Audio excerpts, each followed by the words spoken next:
So Mark, firstly, Max Evans has joined Bedford Town on a short-term loan. How did both you and Max come to that decision?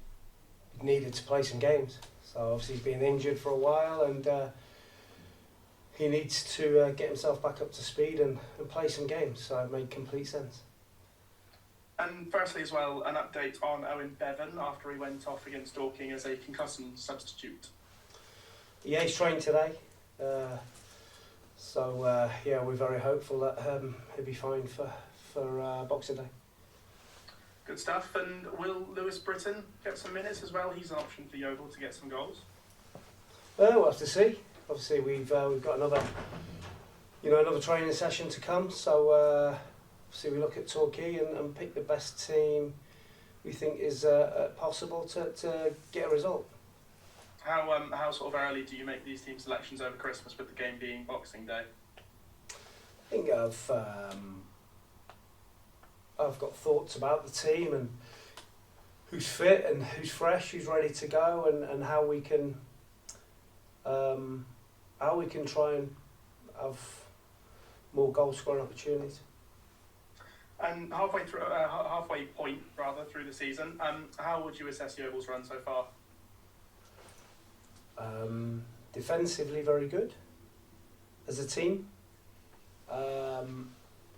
Attacking as a team, not as good. I think the stats are clear to see. One of the best defensive records, and if they are one of the worst attacking records. So it's clear where we have to try and work, maybe strengthen, and get better at.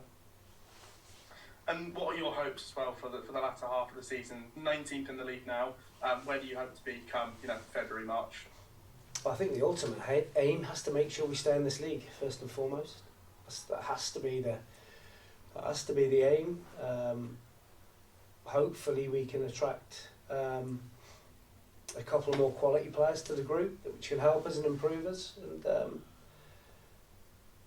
if we can remain defensively sound, then we can keep working at the other end of the pitch, then we should be okay. And finally, what are you expecting from Torquay United, the double-header on both Boxing Day and New Year's Day? Goals, excitement. I think I've watched a lot of their games. They just gamble loads of players forward, try and score at every opportunity, take risks. They leave defenders 1v1 at the back. So we know we're going to have to defend really well, which we have done. I think it's a team that can score lots of goals against a team that defends really well. So probably be a classic 0-0, won't it? Straightforward. Thank you, Mark. Go well. No worries. Cheers. Mark, you're a very experienced manager. You've been around. Is this problem of scoring goals, is it something you've come across to such a degree in your other clubs that you've been with? Is it an easy one to solve? Well, I think anyone who saw the game on last Saturday, I thought we used the wide areas of the pitch really well. We put an unbelievable amount of crosses in the box. And we had some really good chances. I mean, when you look back at the chances, I'm not sure in any game of football you get as many as that. So that comes down to the technique, the quality of that player to be able to put the ball in the back of the net. And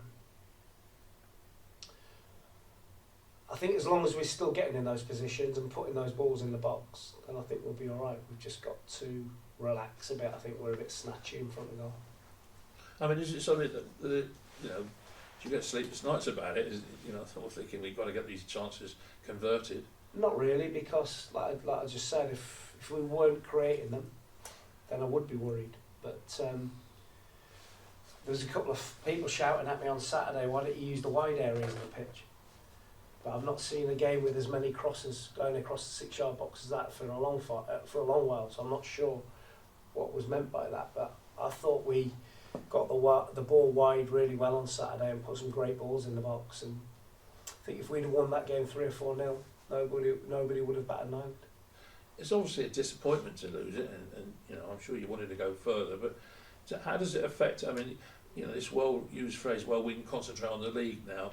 I mean, is that the case? I mean, do you make a conscious effort to concentrate on the league now? I mean, it's only when you've got to concentrate on, I know, but It's just the next game yeah, for me, for the squad. It's the next game's a league game. Doesn't matter what game it is for us. We prepare as if it's a World Cup final. So listen, we should have won the game on Saturday. We put the players in the right areas of the pitch, in the right positions, and just didn't take our chances. And either, you know, what will happen eventually is either we'll start scoring goals really quickly, or ideally you bring in people that can do it. yeah. So it's one or the other. But obviously, bringing people in that's always an issue from a small club, budgets and what have you. You've got to sort of maintain the budgets, haven't you? Which makes it that much more difficult, I guess, because nobody's going to come cheap, are they? No, To score goals. it's not possible at the moment. But we're hoping that going forward that we'll be in a position where we can. Yeah. You know, there's no point bringing in players that are the same as what you've got, and you just gambling and hoping that this. If we're going to do it, we need to bring people in that we know have got a history and a record of doing that. And it's not always, you know, people will be saying, "Oh, it's not always the centre forward." No. It's the chance or the ball that's played that leads to that final chance. So it's all round. Well, I hope you're successful over the weekend anyway. And I keep saying the weekend. It's not the weekend, is it? But I know. the next two games. And Looking forward to it. best of luck and have a nice Christmas. Thank you. Hey Likewise. Mark, how you doing? Good, thanks. Just going back to the new signings, obviously you bought Maguire Drury. Does he fit the criteria you're looking for in terms of improving what you've got now and help integrate those chances? We wouldn't have brought him in if we didn't think he wasn't. Is he fit? Probably not 100% fit in terms of matches played. He'll only get that from playing games.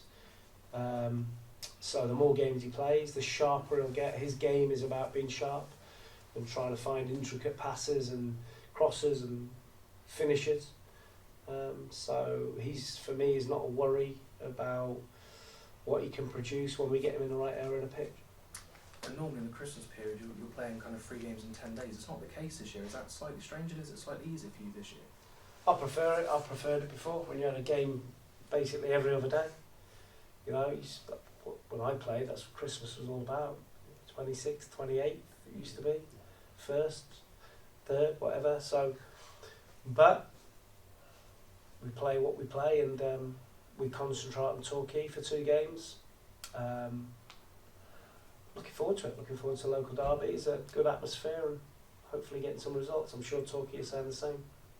Definitely. And when you play in the same opposition 2 games in a row, does that make preparation more difficult in a way? Do you have to have 2 different game plans for the 2 different games?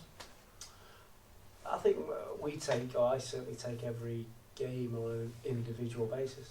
And the second game will depend a lot on the first game, what the result was, or, you know.